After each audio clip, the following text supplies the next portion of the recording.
ఇదమ్మా గుజ్జుగా కనిపిస్తుంది కదా, ఇలా తీసుకోవాలి, ఫ్లష్ తో తీసుకోకండి. 2 స్పూన్స్ తీసుకుంటే సార్ 2 టీ స్పూన్స్ ఒక మిక్సీలో వేసేయండి అమ్మా. ఓకే, అంటే ఒక 10 గ్రామ్స్ అని చెప్పి అప్రాక్సిమేట్గా పెట్టుకోవచ్చుమా. ఒక గ్రామ్ అటు ఇటు అయినా పర్లేదు. ఒక 10 గ్రామ్స్ అంటే ఒక 2 టీ స్పూన్స్ ఈ కలబంద గుజ్జు. ఇంత క్వాంటిటీ సరిపోతుందా అండి? సరిపోతుందమ్మా. ఒక టీ స్పూన్ అండి, కొంచెం ఒక 1 ఇంచ్ కలబందాన్ని తీసుకుంటే సరిపోతుంది. 10 గ్రామ్స్ వరకు తీసుకుంటే కొద్దిగా ఎక్కువ తక్కువైనా పర్లేదమ్మా, ఇబ్బంది ఏమి ఉండదు.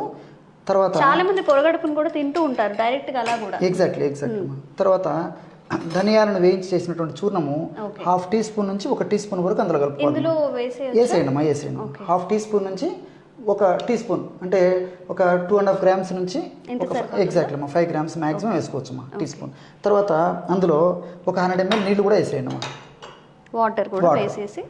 సో కలబంద గుజ్జు, ధనియాల పొడి, ఒక 100 ml వాటర్ అంతా కలిపి మిక్సీలో వేసేయడం. ఒక్కసారి మిక్సీలో వేసేస్తే సరిపోతుంది. సో వడగట్టి కూడా చూపిద్దాము మా ప్రేక్షకుల కోసము.